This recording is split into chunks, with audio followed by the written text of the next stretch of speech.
Raze looked at the video feed of a blackish rose arrangement perched on Vash's desk and pronounced, "Creepy. They're for you." She pushed them aside. "Salem found them on your porch about a half hour ago.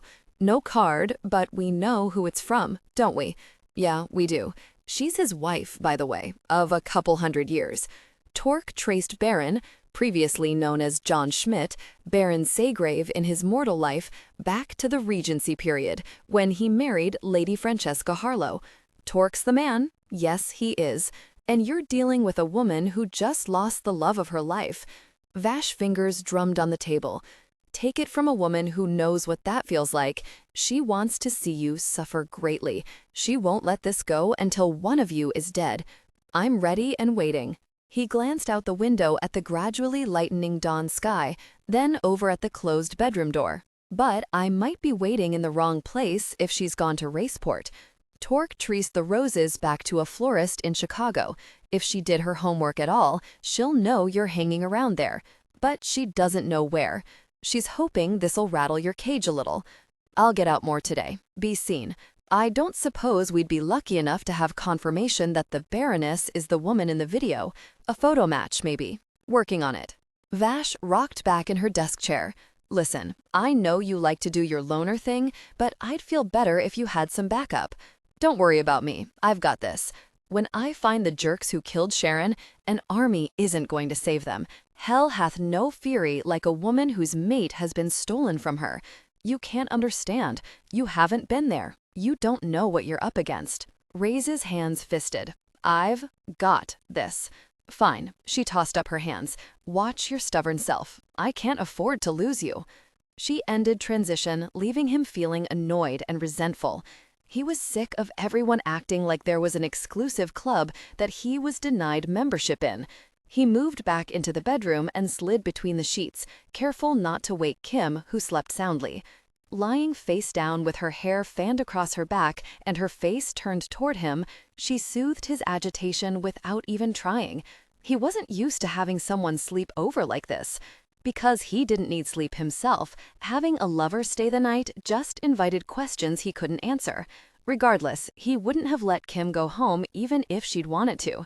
He could tell himself it was because it wasn't safe for her to go out by herself at night.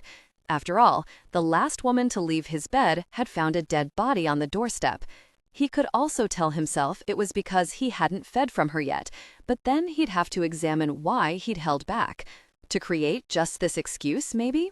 After their night of passion, he anchored her hip with one hand, he clutched her hair in the other, holding her immobile.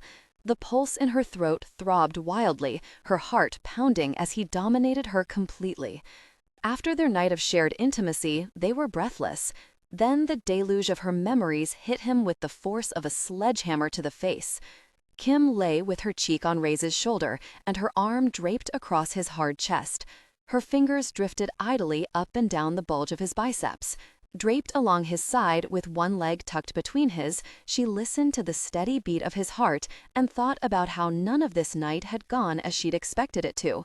She had set out with the intention of getting drunk so she could sleep without having to take a sleeping pill. Then she'd seen Raze and figured they'd share intimacy into exhaustion, which they had, but she had pictured more of a passionate encounter. On the floor maybe, or the couch if they got that far. She hadn't pictured a bed. She hadn't imagined luxuriating in each other. She certainly hadn't thought about cuddling afterward. There's something here, she thought, something that could become important to both of them. Kim. His fingers were sifting through her horribly tangled hair. His other hand was splayed over her back. She snuggled closer.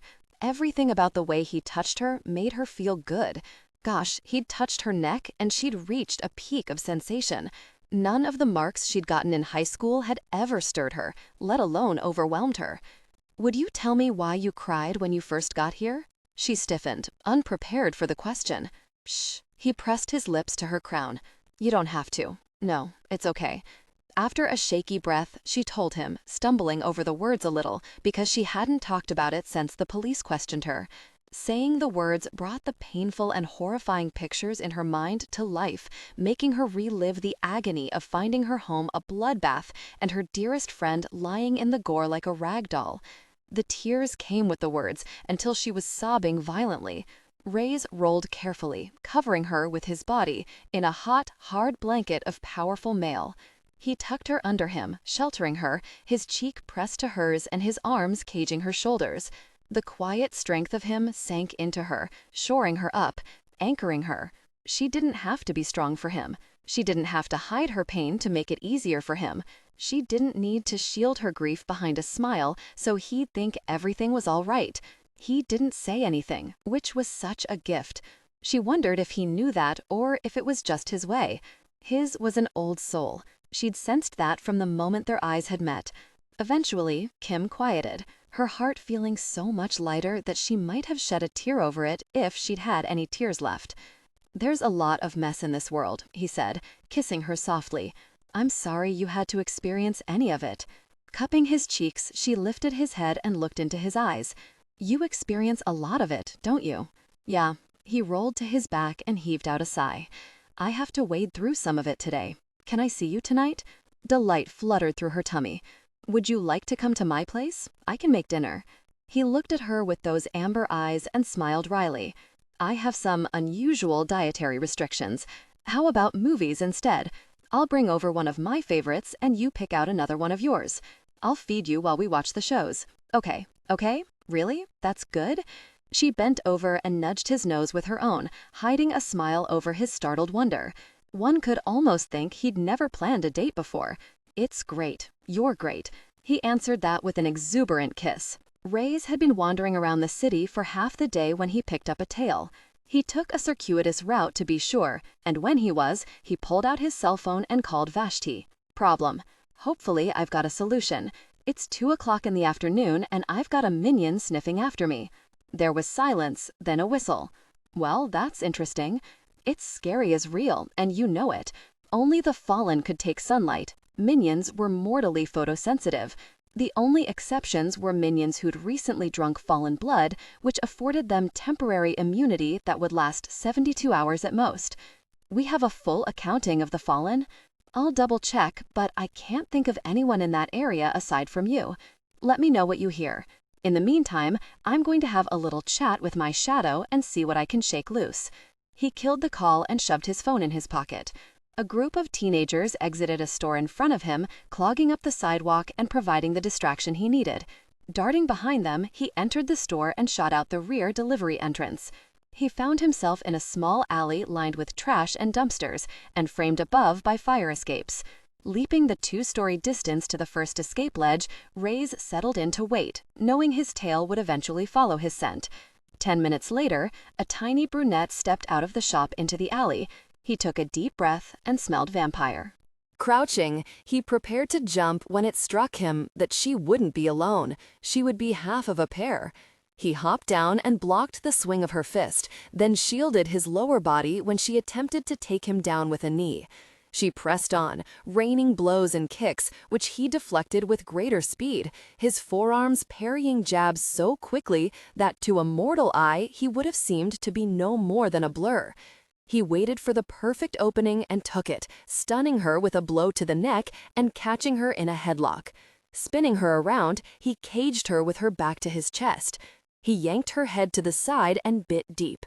Her memories flooded into him along with her blood, giving him all the answers he needed except for where to find Francesca. The Baroness had gone under, contacting her minions via phone or email.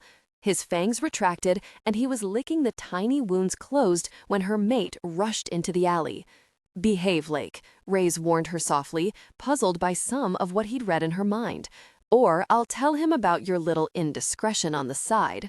She stilled, breathing roughly. Her partner, Forrest? How sickeningly sweet was the deliberate pairing of those names, froze at the sight of his woman helpless in Raze's arms. Hurt her and die. Raze grinned, but noted the shine of feral madness in the minion's eyes. He'd seen inside Lake's mind and knew what these two did on their dates. Blood and pain were their aphrodisiacs. "I won't hurt her yet, but I've got her scent and I've drunk her blood. I could find her in the Times Square crowd on New Year's Eve. Think about that." Forrest's hands clenched and unclenched rhythmically. "What do you want?" "Take a message back to the Baroness. Tell her to quit messing around and face me. I have places to go, rogues to kill. I can't hang around Chicago indefinitely. You'd fight a woman? A lady? One of your own kind? Forrest began to shift restlessly, licking his lips. His eyes were lit with a sick hunger. It seemed Forrest found it arousing to watch his woman manhandled. It was a terrible fact that the majority of minions lost their minds after the change. Mortals weren't designed to live without their souls, and the change took that from them. If it were up to the fallen, who were the source of the dark gift, only carefully selected mortals would be changed. But vampirism was like a secret shared only with trusted friends, who in turn shared it only with their most trusted friends, and so on.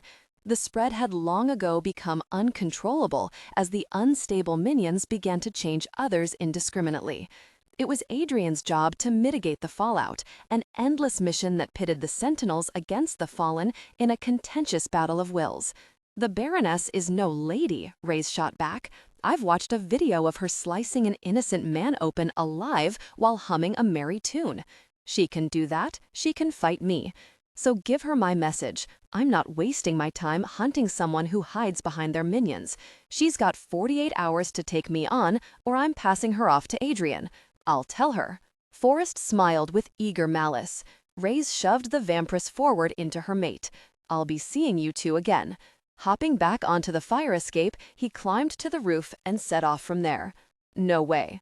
Delia planted herself on one of Kim's kitchen island bar stools and shook her head emphatically.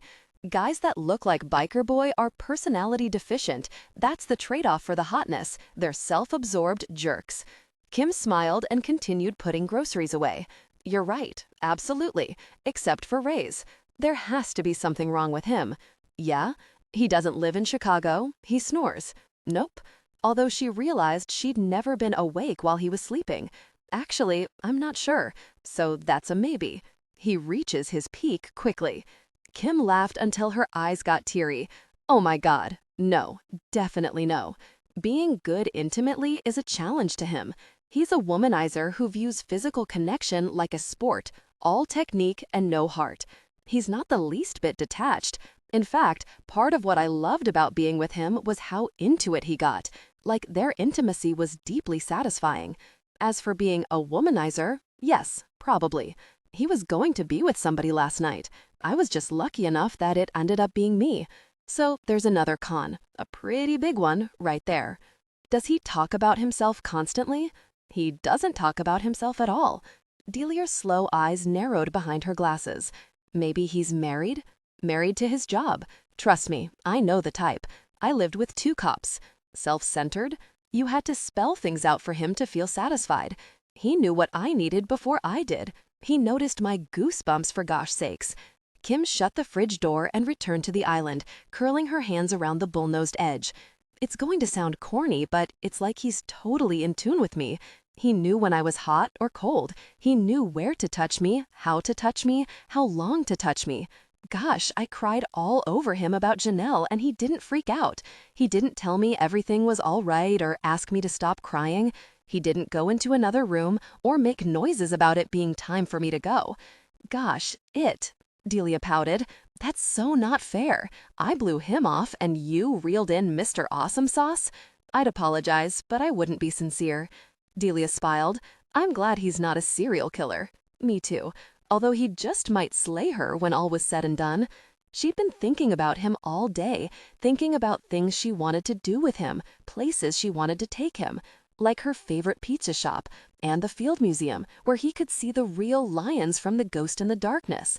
You've got bags under your eyes, Kimmy girl, but you look all happy and glowy. I'm really glad about that. I haven't felt this good in a long time, she admitted, tidying up the countertop because she wanted Raze to like her place and feel comfortable in it. A part of me thinks that's stupid. I'm a mature, successful, professional woman. I shouldn't have such a crazy mood boost over a guy I've known less than 24 hours. But that's the way it is. I needed him and he was there. Delia tucked a strand of her chin-length hair behind her ear. What will you do if you still need him after he's gone? I don't know. I guess that'll be up to him and whether he'd like to keep in touch or not. When does he leave? Kim glanced at the digital clock on her stovetop. Too soon, whenever it is. I have to get ready. He's going to be here in an hour and a half. You could convince him to keep in touch with you. Sliding off the stool, Delia straightened the skirt of her flirty blue dress. I don't think anyone can convince Raze of anything once he's made up his mind. Kim's chest tightened at the thought of having even a tiny hold on Raze. Think about it. You're not his type. He walked into that bar looking for a casual encounter or something like it. Then you walked up and rocked his world, just like Roz said you would. He let you into his personal space, fed you, took care of you. You've got him already, Kimmy. You can keep him if you want to. If that's true, why did you give me the 3rd degree and say all that stuff about something being wrong with him? Delia grinned and pinched her thumb and forefinger together. Maybe I'm just a teeny bit jealous, but mostly I wanted to make sure you were thinking things through and not getting blindsided by a gorgeous, dangerous-looking man who is incredibly skilled. You suck. Thank you for caring. Coming around the island, Delia lifted to her tiptoes and pressed a kiss to Kim's cheek. Have fun tonight, call me tomorrow, and give me all the deets. Are you going out tonight? Oh, absolutely. You've inspired me to find my own Mr. Awesome. He's got to be out there somewhere. Hopefully tomorrow I'll have some juicy news to share with you. Wish me luck. All the luck in the world, Kim assured her as she walked her to the door. Thanks for hanging out and shopping with me today. I loved it. We should do it more often. Gives me an excuse to augment my own lingerie collection. Bye. Shutting the door, Kim engaged the locks and leaned back against the paneled wood, examining her living room as if she'd never seen it before. Her new place was smaller than the one she'd shared with Janelle.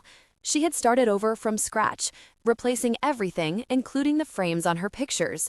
While her previous home had been a riot of color, her new place was softly neutral, with occasional dashes of blue.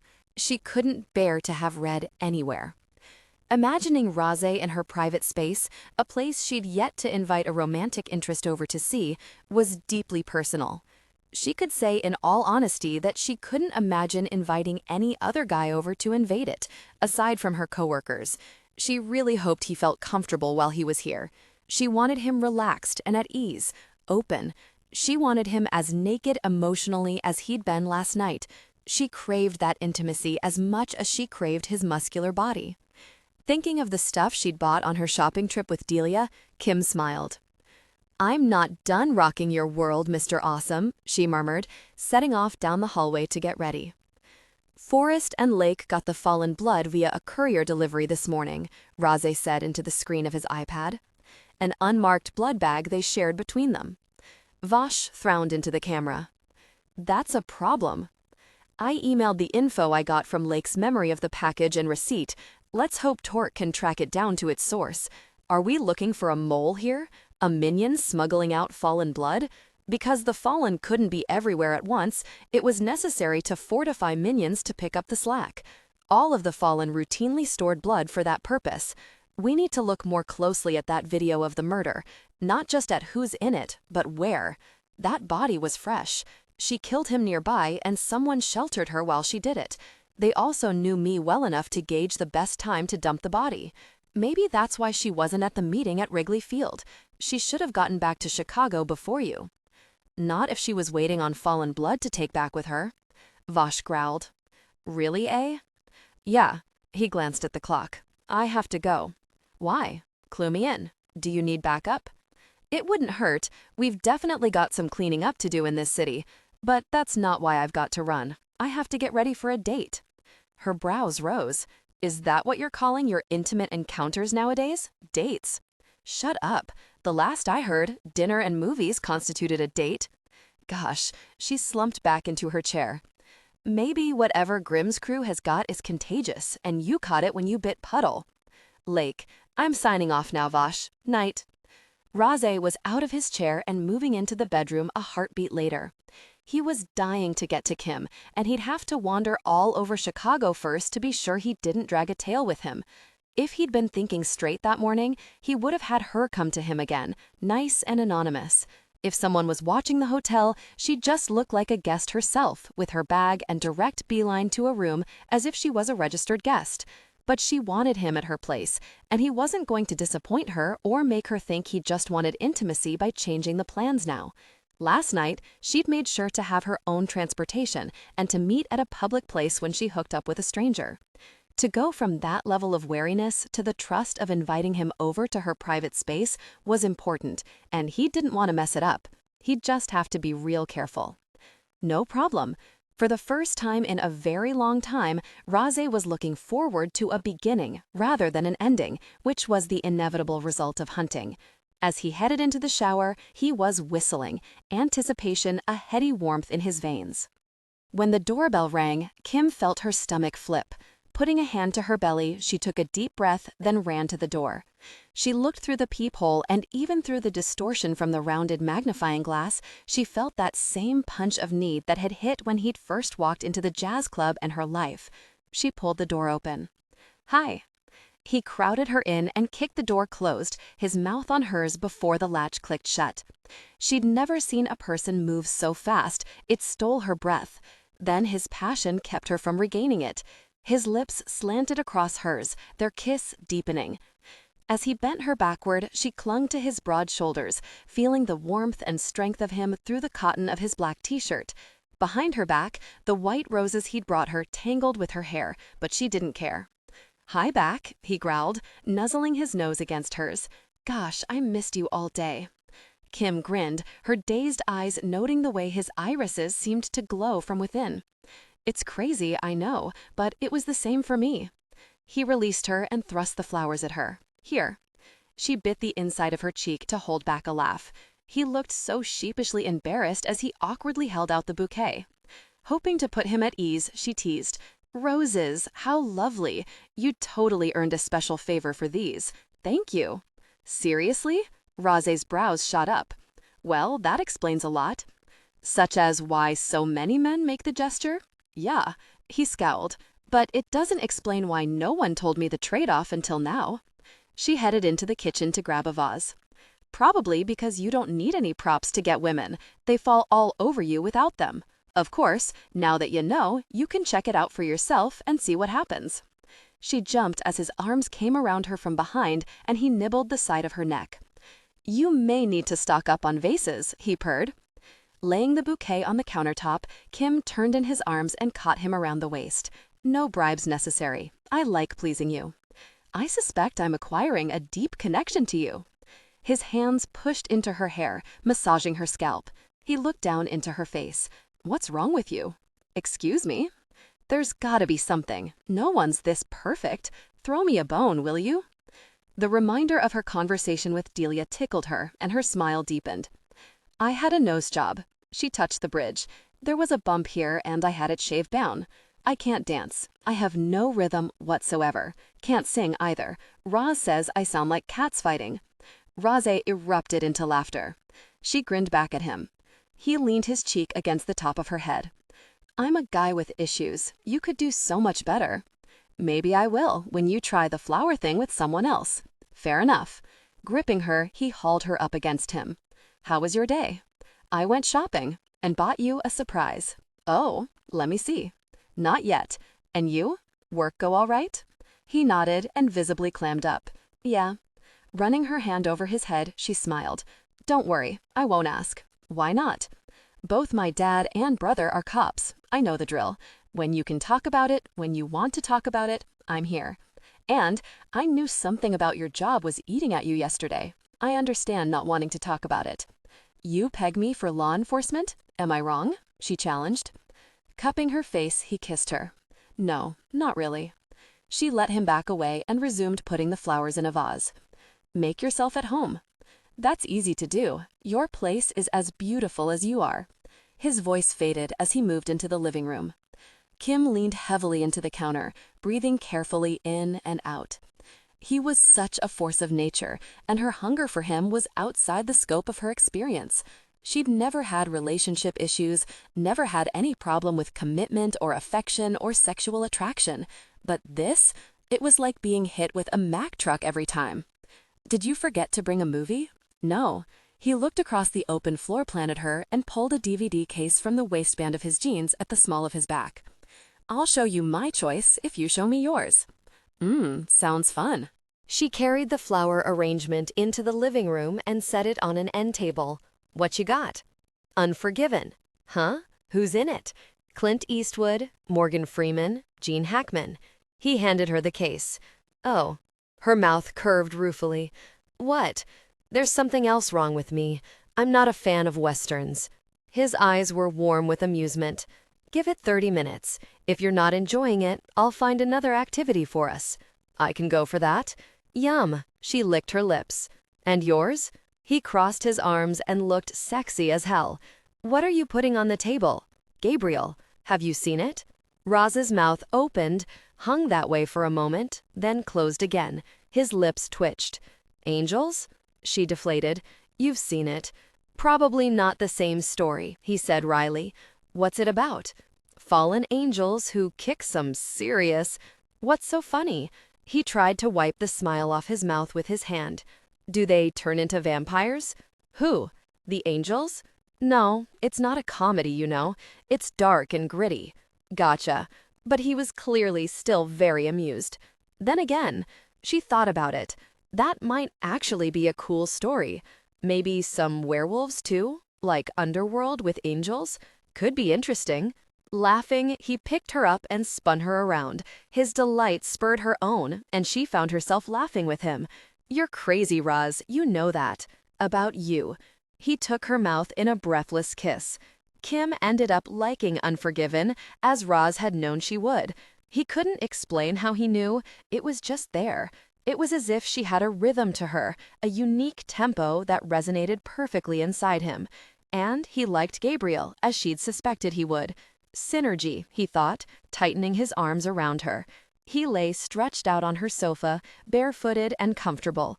She was sprawled between his legs, her back to his chest, her arms crossed over his. Every breath he took smelled of her, that unique fragrance that was partly a soft floral perfume and mostly her natural essence. He'd never experienced anything even remotely similar to this casual intimacy. Associations for him had always been necessities. He worked with his teams, he was intimate with the willing, and he relaxed alone. All of the fallen had lost their souls when they'd lost their wings. One couldn't exist without the other. But the rest of the fallen had loved before they fell, and he'd wondered if perhaps the ability to know love was something he could have only learned when he'd been whole. Perhaps he had missed his chance. Clearly, he'd been wrong to think that way. He'd never understood the saying, "My heart's not in it." Why did your heart need to be in anything? Do what you need to do. But now he knew. He'd enjoyed his work, sex, and his solitude, but his heart had never been in any of it. Until, perhaps, now. Roz pressed a kiss to her temple, marveling at how drastically his life and outlook had changed in a mere day. You know, he murmured, now we can say we've known each other days, as in plural. Her head moved on his chest as her gaze slid from the television to the digital clock on her cable box. It feels like so much longer than that. They came together in passion. They spent Sunday morning being deliciously lazy, rolling around in bed and talking about their work. Roz could say little about the particulars of what he did, but he told her he traveled a lot and worked in teams occasionally. He told her about Vosh and Shire, Torque and Salem, smudging details as necessary to get the gist across. It was easier than he would have thought to talk so much. Kim made it easy by listening attentively and refraining from asking questions he couldn't answer. In return, he strove to be as honest as possible under the circumstances.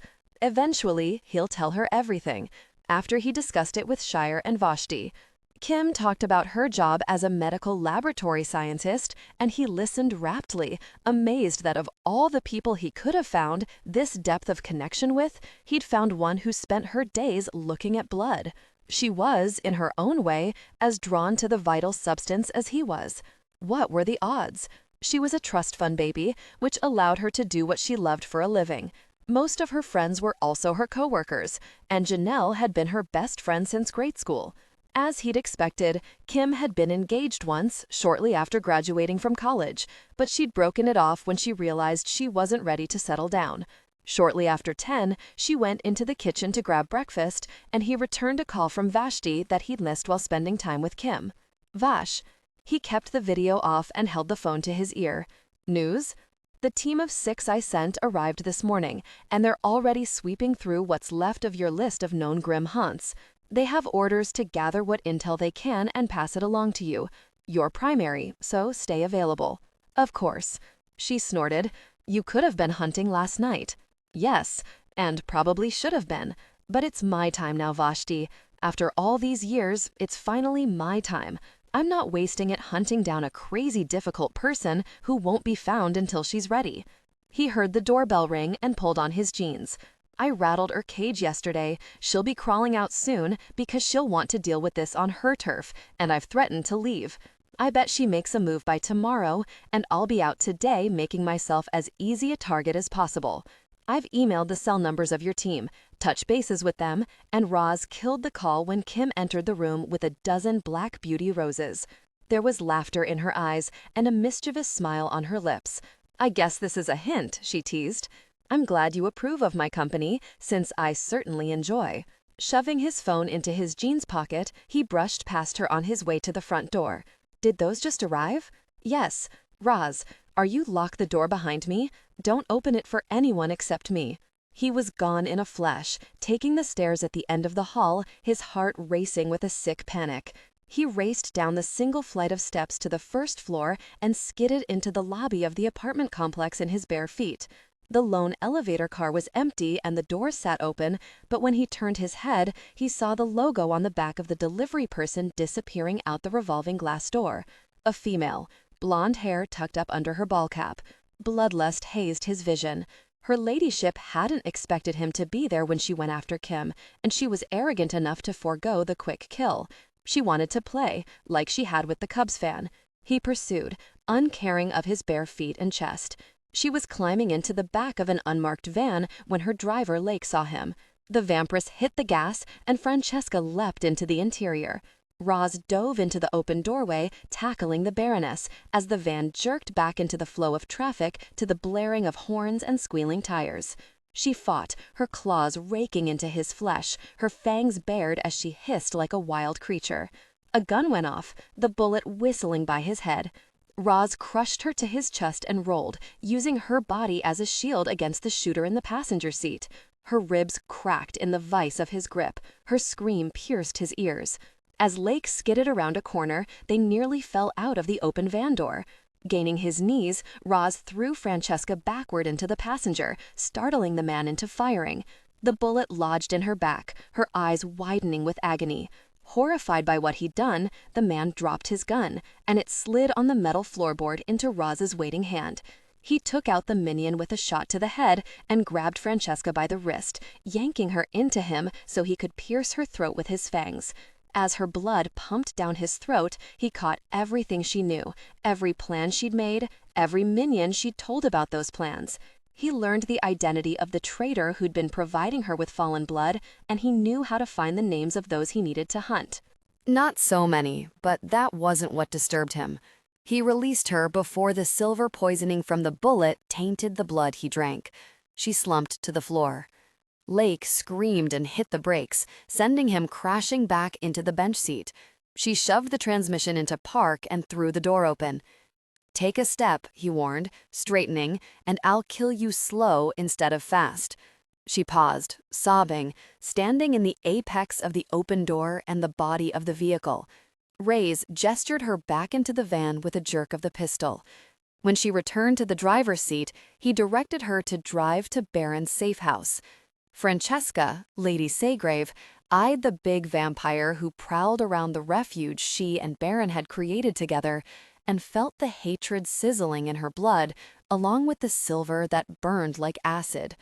He was lost in the recording he listened to on her wireless headphones, his face a mask that revealed none of his thoughts. But he had to hear what she'd heard through the bugs she'd placed in his hotel room. The tenderness and affection that had developed between him and his mortal lover were evident in every word they spoke to each other. It was going to wound him terribly when he lost her, perhaps even break him, considering how long he'd gone without anyone being necessary to him. The crash of something breakable shattering on the floor sent a jolt through her. There were others in her home. 2 men Raze had called to assist him. They were presently rifling through her things, watching the videos she'd made of certain memorable kills. They watched and listened with such horror, as if it was a surprise that a vampire should hunt prey. That's what was fundamentally wrong with those in power of the vampire nation. They acted like animal rights activists who advocated vegetarianism, an impossible stance when ruling those who could be nothing but carnivores. Mortals were food and sport. It was a joke that vampires should hide their existence and scrape for scraps to eat when there was so much to be had. The Sentinels were powerful, yes, but Sire had never once made an attempt to break out of their rigid boundaries. Who knew what they could accomplish? She and Baron envisioned a world in which vampires ruled as they should. She hadn't changed to live like this. What was the point of having so much power if you never wielded it? Raze yanked the headset off his ears and shot daggers into her with his gaze. Her mouth curved. "It's my right to take her from you. Baron gave her to you as surely as if he'd introduced you. You wouldn't have been in Chicago to meet her if not for us. Were you planning on going through my entire black book?" he shot back, "taking out every person I've been with intimately?" "Oh no," she crooned, nursing her vicious fury like a babe at her breast. "She's special to you, not like the others. Otherwise, you wouldn't have been at her place this morning. You would have taken what you wanted and left before sunrise. I miscalculated how quickly and deeply you fell for her, but it doesn't matter. She'll die, whether or not it's my hand that kills her. You have so many enemies, Raze. She won't last a minute in the grand scheme of things." Francesca had to give him credit. His face and body language gave nothing away. But she knew the impact of her words. Tossing her head back, she laughed. "You're a crazy difficult person," he said grimly. "I'm just wondering if you were always psychotic or if the change warped her brain. I changed for him. We changed for each other, so we'd always be together, and you've taken him from me. And for what? You're as much of a Sentinel pet as the lycans. Now you'll lose something irreplaceable. You finally found what you've been missing, and it's about to be ripped from you. I hope you'll see what's done to her. I hope you watch while she's cut and torn and broken. I hope her screams stay in your head." There was a split second in which she registered the gun in his hand, and then there was nothing. Raze studied the Baroness's slumped head with icy detachment. She remained upright courtesy of the ingeniously heinous chair he'd found in her home, a chair with silver-plated spiked manacles at the wrists and throat, and a bottom and back with blades that protruded or retracted via a handle on the backside. Turning away, he looked around the warehouse loft and considered what she'd left behind. There was an entire bookcase of recorded atrocities stored in jeweled cases. It was a collection that could never fall into a Sentinel or lycan's hands, or questions would be raised that had no good answers. Some of what he'd seen would haunt him for years to come. Minions who'd succumbed so completely to bloodlust that they were little more than ravening beasts. Raze wasn't certain there was anything, even the Creator's command that the fallen live endlessly with their vampiric curse, that could prevent a war if Adrian believed vampires were a threat requiring complete eradication. After all, Adrian had broken other commandments without punishment. "This place is a house of horrors," Crash muttered behind him, tossing the discs into a crate to be destroyed. And they were proud of it. They could have kept all this mess in a cloud or on a hard drive, but they wanted the visual of how many kills they had under their belt. Raze's phone vibrated in his pocket and he pulled it out. "Raze, how extensive is the infestation in Chicago?" Adrian asked without preamble. His back stiffened. "I'm taking care of it. If you think that's going to be enough to put me off, you haven't learned anything about me in the last several eons."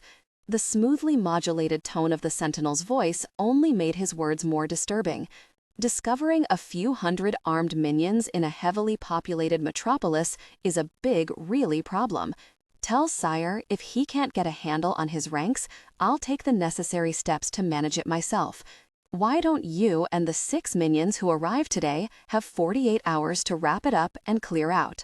The line died, leaving Raze cursing at an angel who couldn't hear him. There were times when he thought there was no way to clean up the mess the Fallen had made, times when he thought even damage control was out of their reach. There were tens of thousands of vampires policed by less than 400 combined Fallen and Sentinels, plus a few thousand lycans. The odds were against them in every way. He'd felt helpless before, but now he had something he couldn't bear to lose. He would hunt down the ones whose names he found here in Baron's safe house, but that wouldn't make Kim any safer. As long as they were connected in any way, she would be a target. Back in his hotel room, Raze looked into the video feed of Vash's office on his brand new iPad and caught her up. I got the list of Baron's followers off his laptop, and most of the team is out hunting them now. They had me tailed from the moment I arrived at the airport. While I was killing Baron at the ballpark, the Baroness was here in my room planting bugs. So now we know why she wasn't there that night. Right, that's what I couldn't get. Why in the world did they draw my attention? If they hadn't dumped that body on my porch, we wouldn't be onto them now. Reviving Grimm's doctrine was a ruse. They used it to round up enough minions to put on that show at Wrigley Field. But their real agenda was to get those bugs on me for future intel gathering. We found them in every room of my suite and on my iPad. They planted tracking devices on my bags. They knew every move I made and would have continued to know if she hadn't messed up and gone after Kim this morning. The Baroness hadn't planned on my being there. Vash pushed her hair back from her face and looked grim.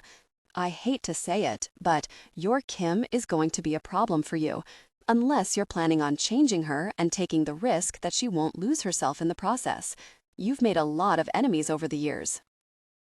Everything inside him recoiled at the thought of losing Kim in any way, by his actions or someone else's. That hasn't escaped me. But I wasn't their only target. They had rudimentary plans to lure you and Salem out too. Well, gosh, her amber eyes were hard and cold. They're lucky they went with you first. They wouldn't have liked dealing with me. I thought the same thing, he said wryly. In a related matter, Adrian called me today. He's ordered me and the team out of Chicago by Tuesday. To say he's not happy about armed minions in the city would be an understatement. Forget him and the high horse he rides, she snapped. He smiled. You're just annoyed because he's got us at a disadvantage with this one. Whatever, the jerk shouldn't always be right. She took a deep breath. Listen, I don't want to distract you from what you're doing, especially while you've got Adrian breathing down your neck, but Nikki's gone missing. Raze froze. Torque's wife? What do you mean by missing? She was supposed to pick up Torque in Shreveport last night, but she never made it. You'll need me. It wasn't a question. Yeah, but take care of what's on your plate there first. We need to put a lid on that mess, and I need your head in the game when you get back here. Keep me posted. Of course. He signed off and stood, methodically packing up his things. There wasn't much. The room is yours, he told Crash. I'll call you when I get out in the field. I have something to take care of. Crash waved absently, his attention riveted to the data on Baron's laptop.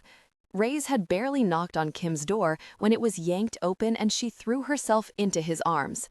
Is everything all right? She asked, pressing her face into his chest. With one arm around her waist, he lifted her feet from the floor and carried her into the apartment, closing them inside by leaning back against the door. For now.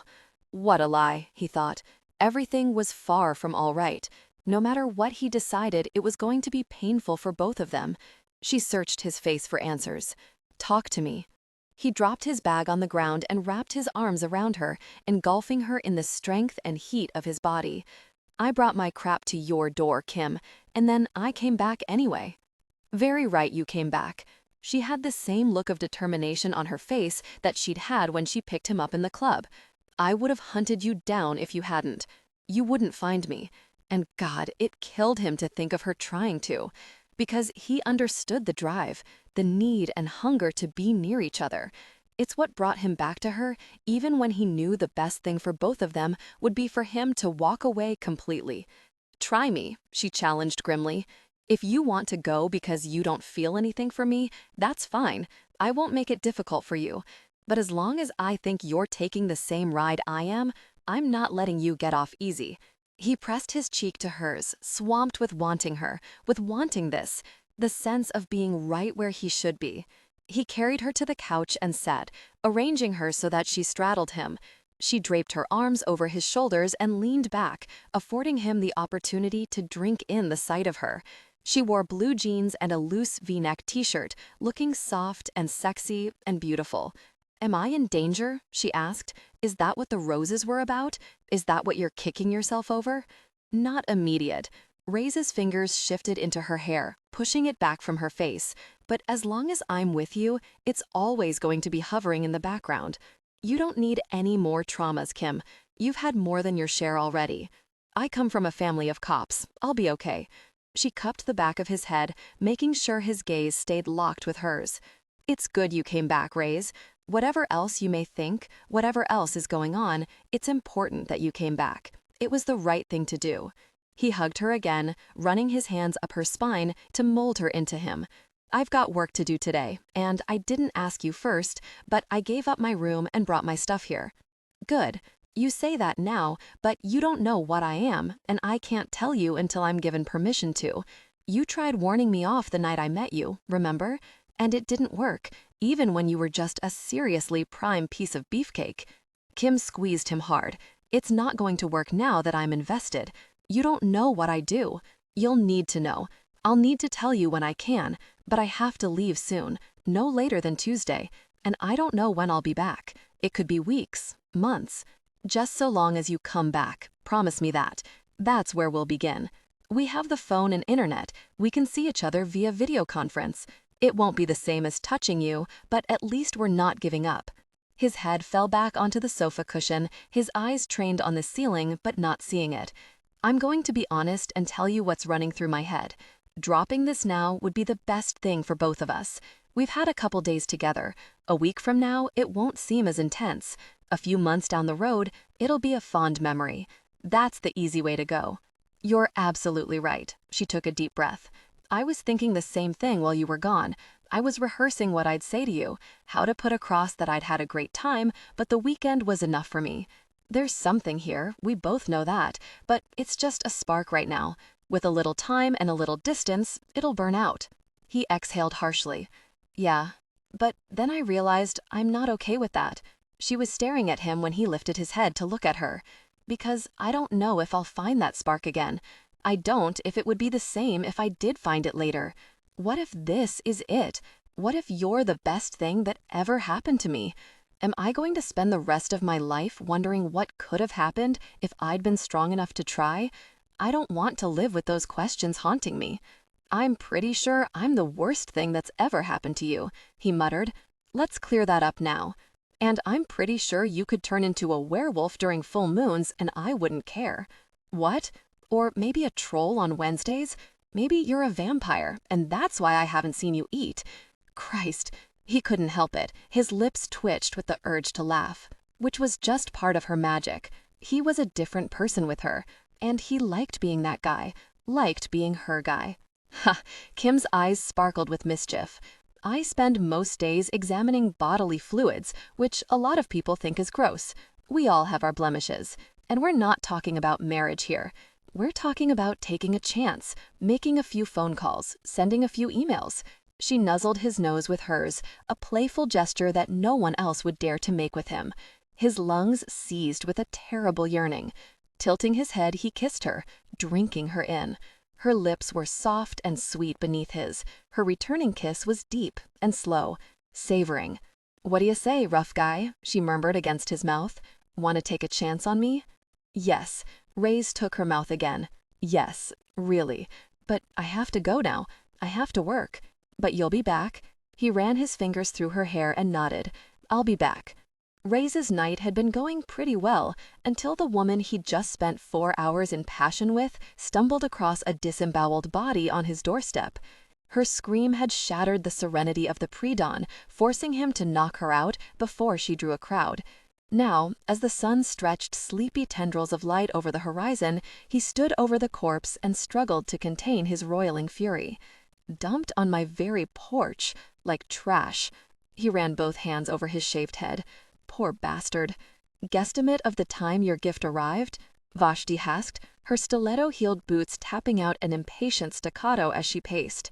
Her crimson hair swayed around her shoulder blades, the vividly hued tresses the only wash of color against her skin-tight, all-black jumpsuit. She was a comic book aficionado's ideal, with her lush figure offset by a fallen angel's incomparable beauty. Her appearance was as lethal as the twin katanas she often wore in crisscrossing sheaths on her back.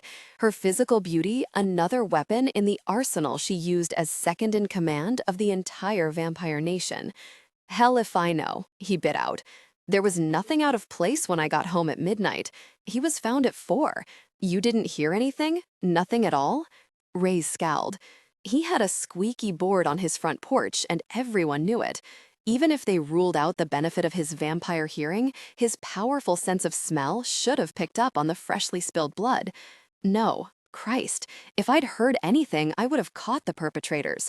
Damned if he'd tell her that it hadn't been possible to hear anything over the woman moaning beneath him and the steady banging of his headboard against the wall as they came together passionately. The air had been saturated with the scent of their intimacy, dripping sweat, and the blood he'd drunk from her, a lover whose name he couldn't remember now. It shamed him that the broken body on his doorstep had been lost among the intensity of their night. He stared at his name carved into the corpse's left biceps and the cattle-branded monogram he recognized as the mark of a vampire known as Grimm. A growl rumbled up from his chest. Even without the mutilation, the victim was Raze's now. He would stand for the man and the vengeance due him. "I almost wish Grimm was still alive so I could kill him again." "You've got enough on your plate dealing with his minions," Sire said, entering the room soundlessly. Despite the hour, the vampire leader looked flawless. Even in casual dark jeans and a plain t-shirt, there was an elegance to him that was regal and commanding. Raze would brave the pits of hell for Sire if he commanded it. They'd come to Earth together, fallen together, lost their wings together. 200 of them. And there wasn't one of the fallen who wouldn't give their life for their leader. From the heights of grace as watchers to the fall that cursed them with vampirism, Sire led them forward with a confidence that inspired them all. Vashti's pacing came to an abrupt halt. "Do we have any idea how many minions we're talking about here? How many have you taken out so far, Raze?" "A dozen pairs, give or take a few." "Adrian was on it too," he said, referring to the angel who'd severed Sire's wings. Raze had a lot of reasons to resent Adrian, as well as the sentinel angels who served under him, the fallen's vampiric punishment being the least of it. But there was no denying that when they were aligned and hunting the same prey, Adrian's involvement was a benefit. Sire crossed his arms and looked at Vashti, his second in command. "Remind me, how long did Grimm evade our attention?" "Too really long. He was in our faces, but I didn't look deep enough." On the surface, his theory had merit. Still does. Or maybe it's wishful thinking.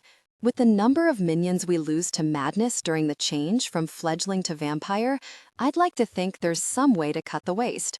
He wrapped his dogma up with pseudoscience, and I bought it. He was the one pairing fledglings into couples to ease the transition. I remember discussing it with you. He had enough success in the beginning to justify allowing him to proceed, if I recall. Raze shot her a chastising glance for being hard on herself. If you were looking for a ball and chain, and vampirism was one of your requirements in a perfect mate, Grimm was the man to see. He had personality profiles, compatibility charts, etc., all of which he used to weed out the whack jobs so he could pair them with nutcases. I knew his doctrine was dangerous, so when I took him out, I hunted down all his disciples too. Whoever is responsible for this, Grimm didn't document them the way he did the others. "Disciples," Sire murmured. "Interesting word choice." "It's the right word, trust me. What else would you call the followers of an idiot play-acting as a messiah preaching revolt against you?" Sire ran a hand through his thick black hair, the only sign he gave of any disquiet. "Whoever is responsible, they came directly to you. This is personal." He looked at the body again, knowing it wasn't merely a taunt, but a message. "Help me turn this guy over." Sire stepped forward, waving Vashti back. It was a gruesome task.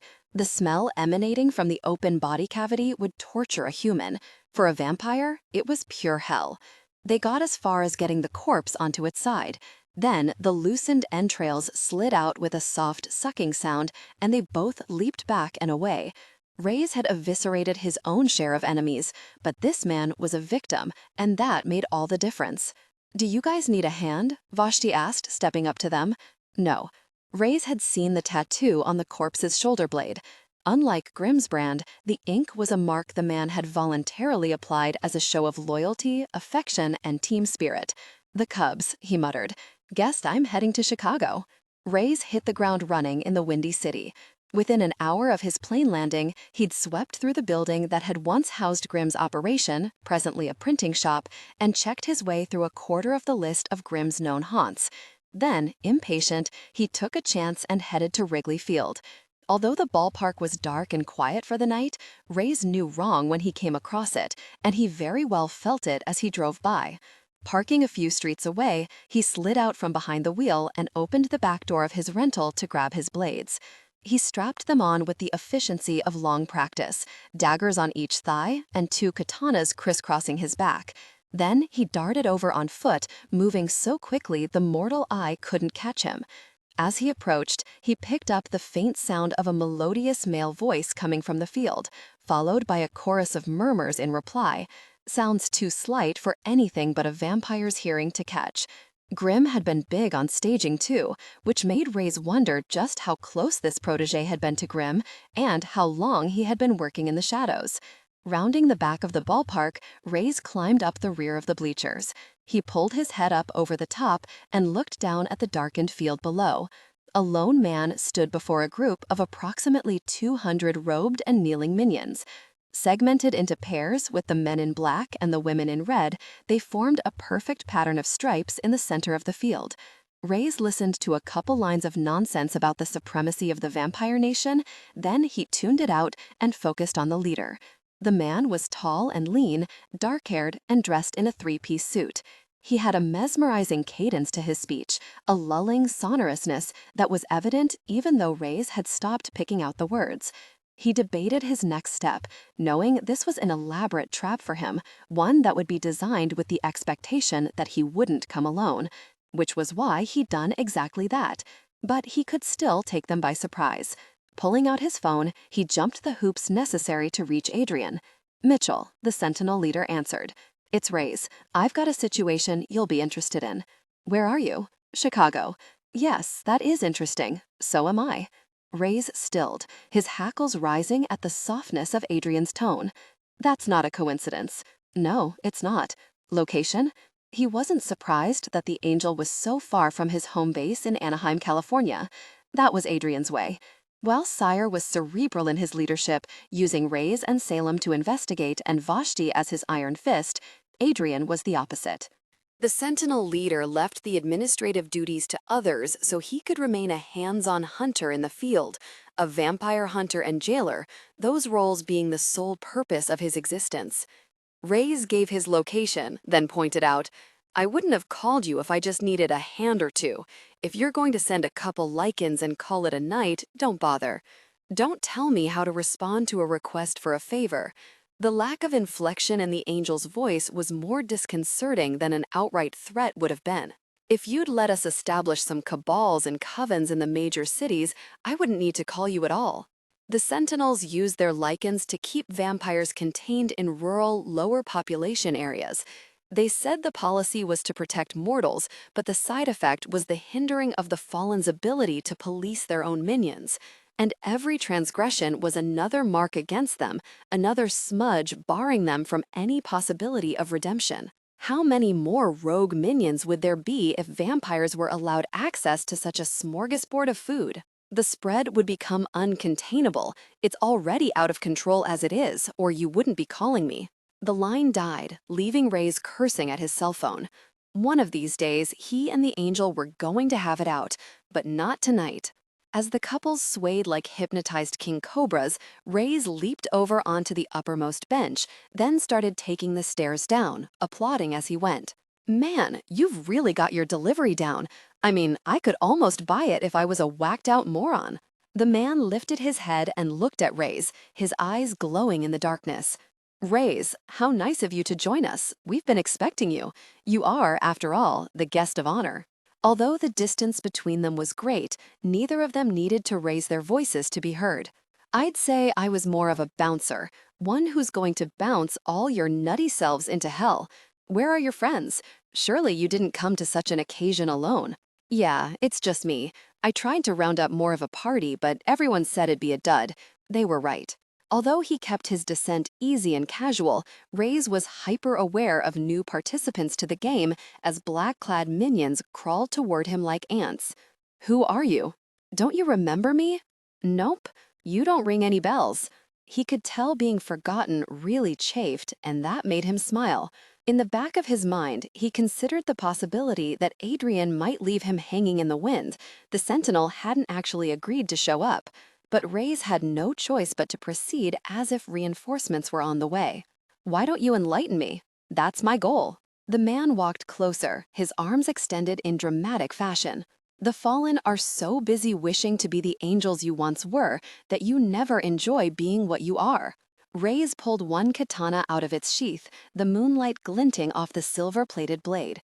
The only thing I don't like about what I am now is how much time I have to waste hunting jerks like you. Ah, you'd prefer to continue your quest for endless gratification. Of all the fallen, you're one of the most pitiable. At least the others fell for love. You fell only because you can't control your desires. Pivoting, Raze sliced the head off the minion who'd attempted to come at him from behind. He took out two more who lunged from the sides, his speed and strength fueled by the bitter truth that had been thrown in his face. Grimm's eternal love nonsense was why Raze had volunteered to hunt him down to begin with. The twisting of love to achieve an even more twisted end stirred violence and fury inside him. He had watched his fellow Watchers give up their wings for it, and Grimm's doctrine made a mockery of that terrible, heart-rending sacrifice. See how he slays the bravest of us? The idiot prophet asked his minions, his own people, weakening us from within. We've elected to follow the fallen, yet they lead us nowhere. We remain in the shadows, hidden from the world, while... Are you going to shut him up? Adrian asked, landing gracefully on a bench and swatting away the incoming surge of minions with an impatient swat of his massive wings. Or is that what you needed me for? The vampires on the field had staggered to their feet when Adrian appeared, and now they scrambled in every direction. It was a natural, instinctive urge to run from an apex predator, but the Sentinel leader himself inspired a unique awe and fear. Like Sire, Adrian had been blessed by the Creator, gifted with a face and form that was the height of angelic perfection. The 30-foot expanse of his alabaster wings glimmered in the moonlight, the pure, pristine white of the feathers framed by crimson tips, as if he'd trailed the edges through freshly spilled blood. That band of red was a vivid reminder of what he was, a weapon tasked with punishing the fallen and containing their minions. Raze raced down the steps and vaulted onto the field at the same moment a dozen lycans in lupine form hid the grass, converging on the panicked mass. He went after the leader, who surprisingly stood his ground and faced off with a pistol in hand. I could change your life, Raze. Give me your name. Does it matter? Raze shrugged and twirled his blade with practiced ease. Always good to have a name to go with a kill. The man smiled. You won't kill me. You need me to tell you if there are more of us, and if so, how many more and where they are. And I won't kill you because I need you too. If you'd think outside the box, you'd realize that you could be the cornerstone of massive, sweeping advancement. You could have the mate you deserve. You could. You don't know what I deserve. Don't make me hurt you, Raze. He looked over Raze's shoulder, and his smile widened. You surprised me by bringing in the Sentinels and their dogs, but we had to get rid of them at some point. Now is as good a time as any. Using the man's distraction, Raze whipped out the blade strapped to his left thigh and threw it, striking the prophet in the throat. The gun discharged. Pain ripped through Raze along with the bullet that shot clear through his shoulder and out the other side. The wound healed almost instantly, proving the man's words to be true. He didn't want Raze dead, or he'd have used a silver-laced bullet. Behind him, the field erupted with the sounds of gunfire and the yelps of wounded lycans. Raze dropped to the ground. As the robe-clad minions utilized the weapons they'd hidden beneath their robes, he quickly assessed his options. Adrian and a female sentinel took to the field, their wings deflecting bullets and slashing like blades. Screams rent the air. Bodies were hacked into pieces. Most minions didn't know what it was like to face a sentinel. They could never prepare for the lethality of those magnificent wings that sliced like blades and were impervious to all mortal implements of destruction. Unique to each angel, the patterns and colors said much about the angel's soul if you knew how to read them, and their average 30-foot span meant it was nearly impossible to get close enough to inflict any damage. Raze took out a minion with his other knife, then crawled to the body of the prophet and took his gun. Lying on his back, he emptied the clip into the converging mass of robe-clad figures, slowing them down so that he could join the fray with his swords. Leaping to his feet, he did just that, cutting a swath through the chaos. Blood spurted and flowed like a river, soaking the grass and splattering Raze until he dripped with it. It was over in moments, leaving a battlefield upon which 2 sentinels stood inviolate, surrounded by snarling lycans and a sea of dead bodies. Raze pointed the tip of his blade at the 2 minions he'd managed to spare. "For you two," he murmured, "the fun is just beginning." Raze made it back to his hotel just before dawn. He showered again, finishing the job he'd started with a hosing down at the field. Restlessness gnawed at him. The hunt wasn't over. What troubled him was that he had no idea what it would take to end it. How many more of Grimm's devotees were out there? Tugging on a pair of black sweats, he propped up his iPad and placed a call to Vashti. "Hey," he greeted her when her face came on screen. "Hey yourself." Her gaze narrowed. "You're looking rough. What's up?" It was hard for a vampire to look rough. He was surprised that she said he did, but he brushed past it and caught her up on the night's events. "You killed him?" She leaned back into her sofa cushions. It was rare for her to indulge in any downtime, so rare that it took him a moment to pinpoint her location as her home in Raceport. Just like that? Just like that. After what they did to the man they left on my porch, he got off easy. I made it quick and painless.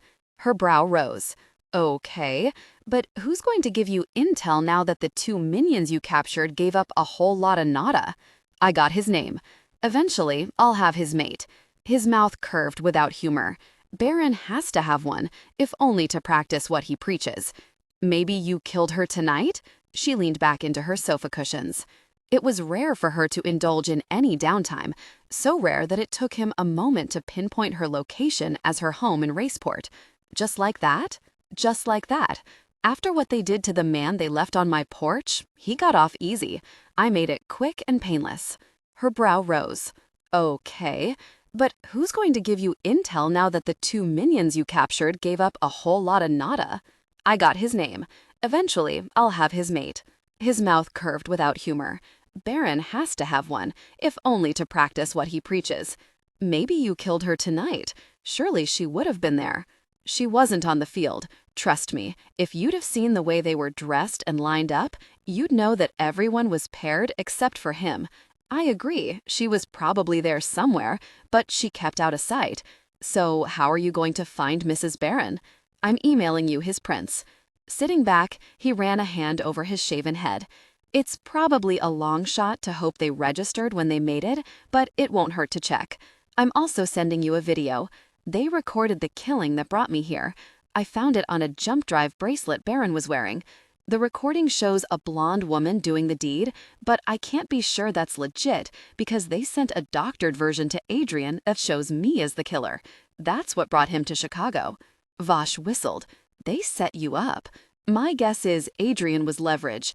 Baron was under the impression that Sire will do just about anything to stay in Adrian's good graces, including throwing me under the bus."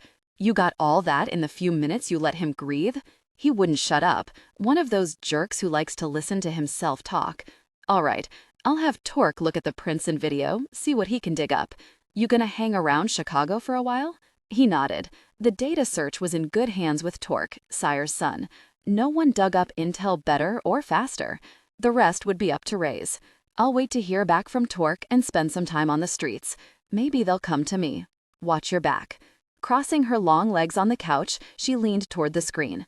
"And don't trust Adrian. He'll throw you under the bus too." Touching a finger to his brow in salute, he acknowledged the warning and signed off. When he was asked later what drew him to the small jazz club in an upscale part of Chicago, Raze didn't have an answer. The place wasn't his style, with its small round tables, live singer, and elegant patrons. But he'd been drawn to it, and the sultry voice of the female entertainer that floated into the street on the night breeze. Maybe because it was so different from the hard-edged club's torque-helmed that gave fledglings a safe place to find blood and intimacy, and most importantly, register their name and sire for the records. Raze thought maybe what he needed was a palate cleanser, something different. Gosh darn it, he was restless and unsettled. He could barely stand to be in his hotel room. Even with the television on and the internet at his fingertips, he felt isolated and stifled. He was beginning to wonder if Baron's bullet had been tainted in some way after all. It wasn't like him to brood. As endless as his life was, he still didn't have time to waste being a pain to himself. He paid the club's cover charge and went inside, discovering a small open space, with rust-colored walls adorned with massive impressionist canvases. Pendant lights offered intimate illumination, except for at the bar, where the blue glass shelves were lit with bright white light. The floor was covered in multicolored mosaic tiles, and patrons danced freely wherever they found an open space, giving the whole establishment a comfortable bohemian feel. Sliding onto a bar stool, he noted the bartender. The lovely blonde on point looked like she just might be what he needed, with her sleeves of tattoos, low-slung leather pants, and curvy body. Her hair hung in dreadlocks to her waist and was held back from her delicate face with a black bandana. She glanced at him, looked away, then immediately glanced back. She licked her pierced lower lip and made her interest known with a heated glance. When she'd finished serving her customer, she came over. "What's your poison?" "Shiraz." Her brows rose. "Really? Wouldn't have pegged you for a wine drinker." "No?" "No. Jameson, maybe, or Glenfiddich." She poured expertly and set the glass in front of him. "In the mood for something else?" His fingertips slid lightly up and down the stem of his glass. "Suggestions?" "I'm off at midnight." "I'm free at midnight." Her mouth curved in a sexy smile, and she extended her hand. "Sam." He stroked her palm. "Raze." He watched her saunter off, admiring the way black leather hugged her lush figure. Then he picked up his glass and stared into it. Still really brooding, gosh darn it. He smelled the woman who stole her interest from Sam before he heard her. "She's not what you want." The clipped, no-nonsense female voice stirred something inside him, as did her scent. He savored both a moment before he looked at her, appreciating both her directness and the fragrance she wore, which was light and sweetly floral, a perfect accompaniment to the natural female scent of her skin. Raze glanced aside at the woman who made herself comfortable in the space next to him. She wasn't his type, too refined and complicated for his tastes, but there was no denying she was beautiful. Willowy body with modest curves, creamy skin contrasted by dark hair, vivid green eyes framed by thick black lashes. She was an altogether stunning package. She isn't? No. She hooked one nude stiletto heel on the bar's footrail and set elegant hands on the carved wooden lip of the bar top. No rings, which he found surprising. She was the sort of prime choice female that didn't remain on the market long. Raze canted his body toward her. High class, he thought, noting the Rolex on her wrist and the hefty diamond studs shooting multi-hued fire from her earlobes. In a quick survey, he registered slim gray dress slacks, a sleeveless black silk top, and dark-as-ink curls piled high and balanced on a long, slender neck. He felt a strong pull towards her, a desire for intimacy that was both intense and complex. He knew he wasn't in the right state of mind for the kind of connection she seemed to require. Lifting his glass, he wet his lips, absently noting heat in his blood. Not his type, but he wanted her. "I'm not what you want. Not tonight." She reached for his glass, and he gave it up. Blood was the only thing he could ingest, but he'd learned to tolerate a drop or two of red wine. Her dark green eyes stared into his over the lip of the glass. She swallowed. "Shiraz." "Well done," he murmured, his eyes following the perfect arches of her brows and the sculptured beauty of her cheekbones. With a slow and deep breath, Raze realized every other female in the room had faded into insignificance. "I have good taste." The intimacy of her smile included him in that statement, while the determination in her eyes dismissed his assertion that they weren't meant to be lovers. He ran a hand over his head and debated what to do. He was no longer interested in Sam the bartender, but he wanted intimacy, and he needed blood. And the only person he wanted either from was the one standing in front of him, the kind of woman a guy didn't take casually. You could have any guy in this room, any guy you want. Perhaps. She shrugged and settled on the seat beside him. But I need you. I'm Kim, by the way. She extended her hand. They shook in greeting, and he gave her his name. Interesting. Her eyes sparkled. Suits you. Raze inclined his head in acknowledgement, maintaining his hold on her for a moment longer than necessary because he got a charge out of it. He'd chosen the name himself after shedding his angelic one. All of the fallen had recreated themselves, and most minions followed suit, a new name for a new life. Odd place to hunt for a rough ride. Her lush mouth curved on one side. You're not rough. His brows lifted in silent challenge. You're not, she insisted with a smile. You're fierce and in a dark mood, but not rough. And I wasn't trolling for any kind of ride. I came in here for a drink with friends and had every intention of leaving here all by myself. She pointed across the room to where 3 of the small tables had been shoved together to make a grouping for a party of a half-dozen people. The men offered toasts to Raze, lifting their beers high. The women giggled and bent their heads together, speaking intimately. Their good-humored, nervous response to him almost made him smile. "Am I a bet, then?" he asked. "What do you win for having the courage to hit on me?" "Hopefully a night with you." Kim took another drink, taking the time to absorb the taste of the wine before swallowing. No liquid courage for her. I was sitting over there, minding my own business, having a reasonably good time. Then I felt a tingle on the back of my neck. I turned around, and there you were. I was just going to admire you from afar, but then I saw you were trolling and figured, why not me? Plus, I really needed to admire you up close. You're out of my league. But he was beginning to think that wouldn't be enough to stop him. She grinned, which belied her hands-off appearance and made her sweetly approachable. So, earn me. I won't mind the effort, I assure you. The effort I expend will likely leave you hobbled in the morning, he said harshly.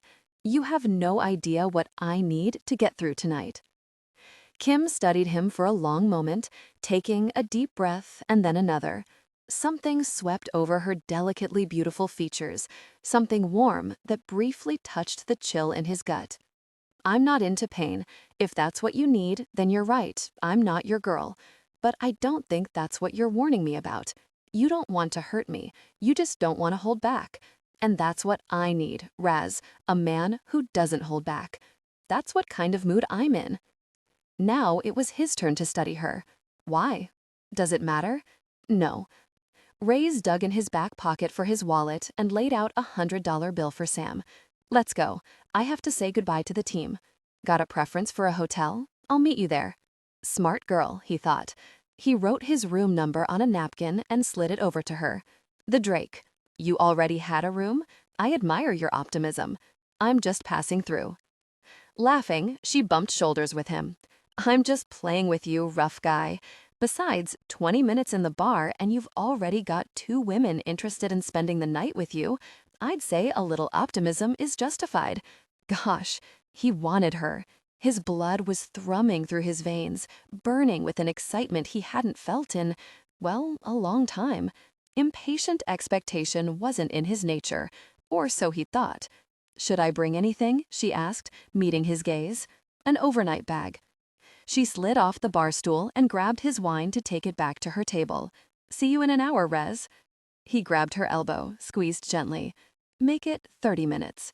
Again, she searched his face. Again, she saw something that settled her. 45. I'll hurry. Hurry faster. Are you insane? Kim looked at her best friend and shrugged. Maybe a little. Your dad is a cop, Delia reminded, twisting her martini glass back and forth. Your brother is a cop. You know better than to go home with strange men you pick up in a bar. He could be a serial killer or a sexual sadist or anything. It's because I've grown up with cops that I know what I'm doing with him. She'd watched the way he walked into the bar, the confident stride, the coolly observant eyes that took in everything, the way he carried his powerful body with limber agility. A hunter. She'd bet money he was undercover vice. Just as she'd bet money that something about his job was eating at him now, and he wanted to put it away for a night, take some solace from someone who wouldn't be around long enough to remind him he'd lost his edge for a few brief hours. Looking back over her shoulder, she remembered watching Raz take a seat at the bar, remembered the way he'd looked into his glass as if the answer he was looking for could be found in it. Wasn't she here for the same reason? To seek oblivion in the company of others. So they'd narrow it down to the two of them and toss in reaching a peak and physical exhaustion. There were worse ways to spend the night, like lying in bed alone, drenched in clammy sweat and shaking with fear. Delia frowned, her dark eyes filled with worry behind her chic electric blue eyeglass frames. This sort of reckless behavior isn't like you. You don't want to admit it, but you're still reeling from what happened to Janelle. You're not in the right frame of mind. Janelle, God. Kim polished off the last of the Shiraz.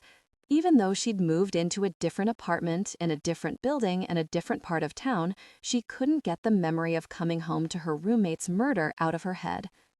The crazy ex Janelle had been running from for years had finally tracked her down and taken her life, then turned the gun on himself.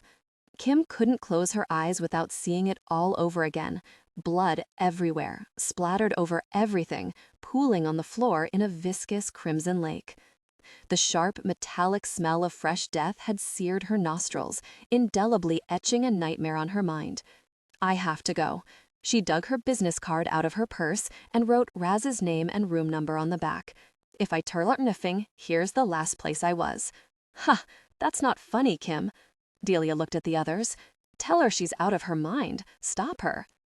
Justin looked up as she stood. He shook his head. Sorry, Dee, she's not changing her mind. She's got the devil in her eye. Leave off, Delia, Rosalind said, fanning herself. That guy was seriously hot. I'm rooting her on. Go, Kim, go. Make it a memorable night. Delia groaned. Oh my God, you're all whacked. I'm calling your brother, Kim.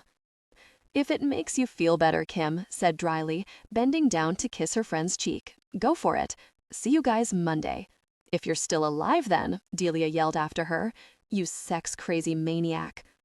Kim was smiling all the way to her car, but when she slid behind the wheel, her humor was gone, replaced by a hotter, more pressing emotion. There was a gorgeous, dangerously seductive man waiting in a hotel room for her. A man who was aching and lonely, just like she was. For tonight, at least, she wouldn't have to take a very pill to fall asleep. The minute Raz walked into his hotel suite, he felt as if the air had thinned. Being alone was rubbing him the wrong way, which was so opposite from his usual desire for as much solitude as he could wrangle. There were too much stimuli in the world to allow him peace. The pounding of heartbeats, the steady surge of blood in veins, the various scents that betrayed mood and train of thought. He avoided crowds when he could, but now it seemed he was stuck in an odd place where being alone was more miserable than being around others. Rolling his shoulders back, he pulled a small box out of a shopping bag and set it on the end table by the small love seat. He left the new bottle of wine on the dinette table and tossed the bag in the trash, wondering what to do with himself. He ran both hands over his head and down the back of his neck, growling as he struggled with an unusual sense of anxiety. This time-lapse from meeting a lover to being intimate with her was a step he'd been skipping for a few centuries now. He usually found intimacy quickly, and that worked for everyone. If he'd hooked up with the bartender, they likely would have come together right there at the club, in the back somewhere, quickly and intensely. Waiting for Kim was excruciating because it gave her time to have second thoughts. He wasn't sure what he'd do if she changed her mind. She'd made him want her. Now no one else was going to do. Raze moved into the bedroom and plugged his iPod into the docking station, his tension easing a little as Hinder drifted out of the speaker. Feeling confined by his clothes, he began pulling them off. His shirt went first, followed by his boots, then his jeans and boxer briefs. He was tossing his clothes over the back of a bedroom chair when he heard the knock out in the living area. The surge of desire that hit him affected the steadiness of the first step he took. Then it perversely strengthened his stride. His purpose and focus narrowed to his body's need for the woman on the other side of the door. It was a base and elemental craving, purely physical, but a part of him was distantly aware that it was her bold yet easygoing personality that had tipped the scales enough to tempt him to this madness. She was all wrong for him, so wrong, but he knew when they came together, it was going to feel so very right. He pulled the door open. His breath hissed on a sharp inhale at the sight of Kim on his doorstep, dressed in a fitted white tank top and worn jeans that hugged her like a lover. She'd let her hair down, freeing the riotous mass of inky curls to tumble around her slender shoulders and halfway down her back.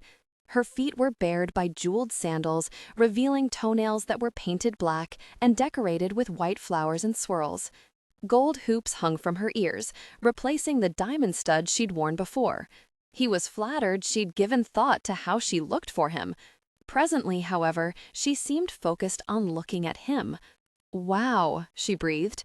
"Part of my mind is saying I should be freaking out that you're answering the door naked. Another part is thinking, gosh, did I get lucky or what? Don't turn out to be crazy, please. I really need this right now." The raging need inside him quieted. The soft plea in Kim's voice and the momentary shadow of pain in her beautiful eyes altered the dynamic of his approach. He caught her gently by the elbow and tugged her in. When she cleared the door, he released it to shut by itself, and he lowered his mouth to hers. Swallowing her gasp, Raze slipped his arms around her, stroking his hands up her spine and molding her slender body to his. Her duffel bag hit the floor, and her hands came up, one holding the back of his head, while the other cupped his cheek. The tender, encompassing nature of the embrace startled him, even as it soothed the ragged edges of his volatile mood. He lifted her feet from the floor, tilting his head to get a deeper seal. He deepened the kiss, finding the taste of cinnamon and her own natural sweetness. He groaned, desiring her but unwilling to rush. He'd thought he needed hard and fast. She thought she needed that too. They'd both been wrong. She caught his lower lip between her teeth and tugged, her lips soft and wet. He wanted her touch all over his body. Her hands too. They were strong and sure, confident. Her moan vibrated against him, luring his fangs to descend. Not ready for that, Raze set her down reluctantly, his gaze locked with hers. She was flushed and beautiful, her eyes clear and open, yet tinged with sadness. As he watched, tears welled and slipped off her bottom lashes. "Oh gosh," she whispered, releasing him to swipe at her cheeks. "I asked you not to be crazy, and then I get weepy over a kiss. I swear I'm not mental." "It's okay. You like picking up teary, emotional women?" "You picked me up," he corrected with a smile. "And there's usually only one reason a woman like you picks up a guy like me. I'm not sorry to find out differently." "You thought I objectified you." She ran a sheepish hand through her glossy hair. "I can't say you're entirely wrong about that. I thought that's what I wanted. Impersonal, with expectations that were easy to meet. But it turned out she was right. What he'd needed was her. Giving her the oblivion she wanted was going to keep him busy in ways a quick and dirty encounter would never have done. There was a connection between them, and he realized he needed that far more than he needed a release. Obviously, Baron's taunts had dug deeper than Raze had given the man credit for. Women didn't connect with him beyond the physical. He didn't give them enough of himself to get that close. It wasn't deliberate on his part, he just didn't work that way. He dealt with infatuation and even sexual obsession that women mistook as love, but it was always fleeting, quickly come and gone. But Kim, she needed what he was capable of giving. It moved him that for once he could fill a need that was more than skin deep. Her hand on his face slid upward, her fingers tracing the arch of his brow. "I'm glad I found you." He pressed his lips to her forehead, wondering what she saw in him that put warmth in her eyes. "Let me put your bag in the bedroom. There's some wine on the table. Are you hungry? Want some room service?" "You don't have to wine and dine me," she smiled. "I'm a sure thing." Stepping back, he picked up her duffel. "I'm still going to seduce you." "I won't complain. I'm just letting you off the hook." With a sweep of his hand, he gestured her deeper into the room and headed into the bedroom. He was about to pull on a pair of sweats when he glanced into the living area and saw Kim undressing. He moved to the threshold, fascinated by the confident, efficient way she took her clothes off. It was no striptease she was doing, no narcissistic display of her assets. Raze leaned into the doorframe and crossed his arms. I was going to put some pants on. She glanced over her shoulder at him. Why? I think we've both seen each other at our most naked just a minute ago. Okay then. Her open honesty was as arousing as her body. Come here. She approached him in the same no-nonsense way she'd undressed, bringing the box of condoms with her. He took her in, admiring the sleek lines of her lithe body and the unaffected sway of her trim hips. The contrast between her dark hair and pale skin was a stunning one, framing a figure that had seemed modest while clothed, but was perfectly, lushly proportional in the flesh. "Why am I not nervous?" she asked when she came to a halt in front of him. "What is it about you that makes me so comfortable? I've never even walked around my own house naked." Raze tilted his head to the side, contemplating that. Most mortals who met him sensed the predator he was. It kept them on edge, which is what so many of his lovers found attractive about him, the hint of danger he exuded by his nature. He was a hunter, they were his prey, and they felt it on a subconscious level. That he put Kim at ease in a way she was with no one else, not even herself, was inexplicable. "I don't know, but I like it." Her mouth curved. "Me too." Uncrossing his arms, he reached out to her, lifting a glossy curl and rubbing it between thumb and forefinger. "You're very beautiful, Kim. You're not the only one who got lucky tonight. Thank you." His fingertips skimmed gently down her arm until they reached her hand. He linked their fingers together and backed into the bedroom, pulling her with him. As aroused as he was by her slender body, he was also conscious of the unexpected intimacy of them being so comfortable together, almost as if there was a long-standing familiarity between them, a rare affinity he'd never found in his endless life. When he reached the bed, he sat and pulled her close, then he fell backward onto the mattress, taking her with him. As her body flowed over him, then melted into him, Raze closed his eyes and sighed, releasing the abnormal agitation that had been building. Her hair slid over his skin, and her mouth brushed over his parted lips. His entire body was hyper-aware of her, every nerve ending tingling in anticipation of her touch. I was wrong, he thought. Not hard and fast, not with her. Slow and deep. Decadent. He could give her that after all. Wrapping his arms around her, he rolled her beneath him. They came together in passion. Kim wiped her mouth with a napkin. "You've seriously never seen this movie before?" Raze lay on his side with his head in hand, his gaze moving from the television to where she sat cross-legged on the bed beside him, drowning in his shirt. "Never even heard of it. Wow, I love this movie." She stabbed another piece of impossibly tender steak with her fork and lifted it to her mouth, her attention only partially on the ghost and the darkness. The naked man sprawled across the bed next to her was much more fun to look at. Patterson went to Africa with a dream and a plan, and then he had to fight to hang on to it. I just love that. Do you like it? I like watching it with you. He smiled and ran a fingertip down the side of her thigh. I like watching you eat too. I don't know what's the matter with me. I don't usually get hungry after intimacy, but I'm really starving now. Of course, it wasn't usual for her to have intimacy for nearly 3 hours nonstop either. She was pretty sure that if her very stomach hadn't growled, their connection would have continued. The thought made goosebumps sweep over her skin. "Are you cold?" he asked, displaying that amazing perception she'd appreciated all night. It was the nail in her coffin, she knew. There wasn't a woman alive who could resist a man who paid attention to her, who made her feel like she was the only other person in his world. No. She pushed aside the longing that kept reminding her it was there, just under the surface, waiting for her to acknowledge it. "I'm feeling piggy eating while you're not. Don't. I'll get something when I need it." He squeezed her gently, then let go.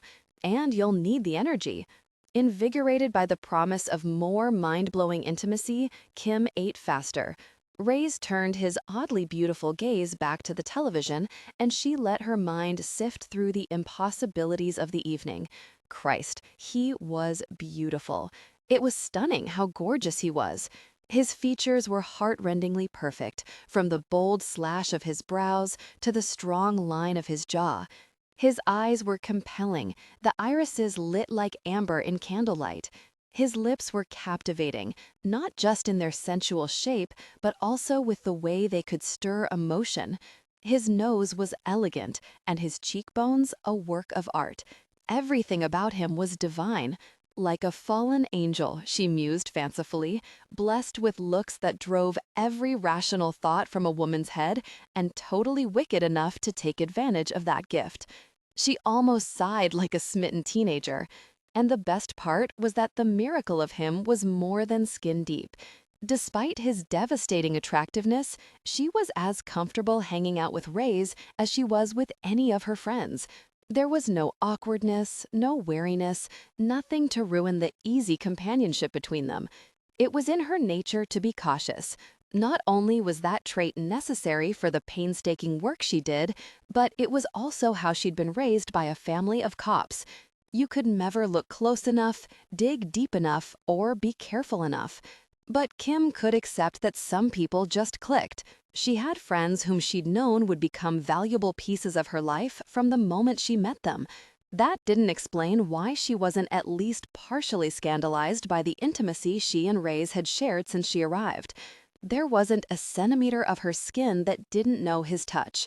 He knew her body intimately, and his passion encouraged hers. She'd lost all inhibition. She had explored new depths of connection with him, and she had loved every minute.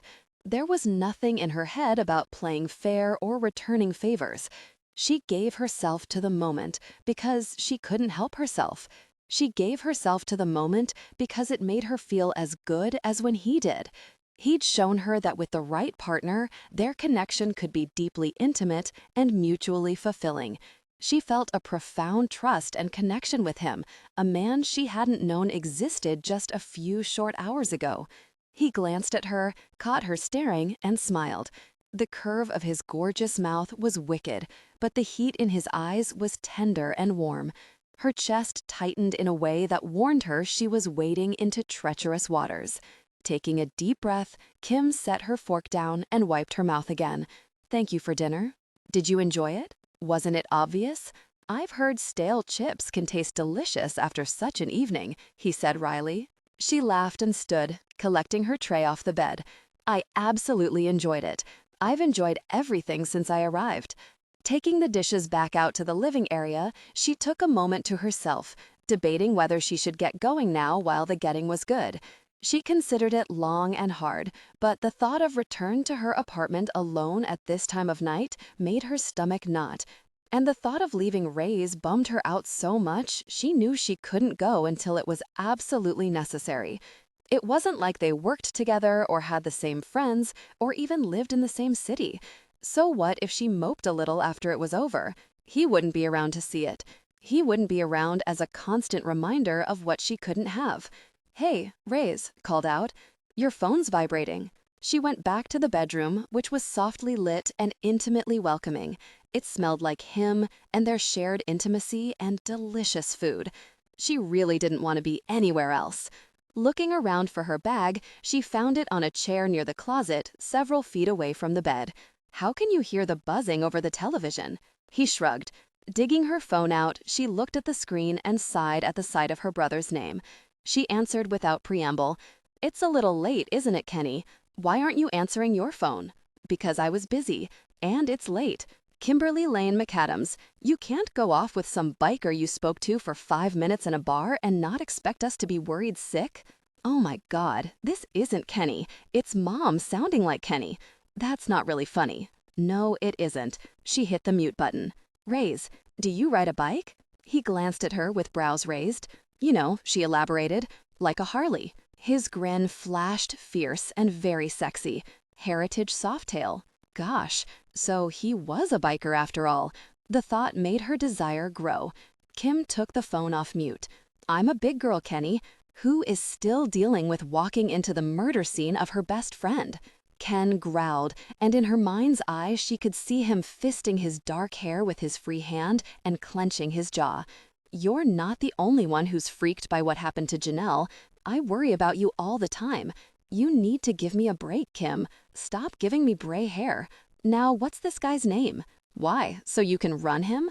Do you do a run on all your casual encounters? You're not the casual encounter type. I am tonight. I'll call you when I get home tomorrow. And tell Delia I'm gonna kick her butt. She hung up, then powered her phone off. Everything all right? Raze adjusted his position so that he was propped against pillows piled against the headboard. Sprawled like that, he was a sensual feast.